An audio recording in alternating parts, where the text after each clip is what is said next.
Madinalag-un nga nakuha sa isa ka Ilongga Athlete ang gold medal sa Southeast Asian Games sa 2025 sa Jiu-jitsu event. Sa interview sa Bombo Radio kay Kimberly Anco Studio nga tumatok sang Poblacion West Oton, Iloilo, yagin pahayag nga ininguna niyang kay Gaynan nga nagpasakop sa SEA Games. Gani tuman gini kalipay nga gold medal gilayon ang iya nga nakuha. Si Kimberly sa ka-3-time world champion sa Jiu-jitsu sports sa diin nakuha sini ikatatlo nga titulo sa International Federation World Championship sang tinalikdan nga mga binulan. Nagsugod ang iya journey sang 27 anyos pa lang iniapang wala ini nanginupang-apang para hatagan sa Gaynan ang hinampang nga ginhandom sini humalin sang bata pa. Yaring kamay sang interview sa Bombo Radio kay Kimberly Anco Studio.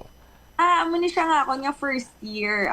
First time ko mag-compete sa SEA Games. Ari madiri sa Manila nga gusto nila i-represent kong ila nga city, pero mas gusto ko gid isa Ilongga man ako gyapon nga taga Iloilo gid ako nga Iloilo ang ano ko nga banner for me muna nga ginatanggihan ko ang iban nga mga city dito sa Manila nga. We're happy gid ako kay nabatyagan ko gid ang ila nga pagpalangga, grabe.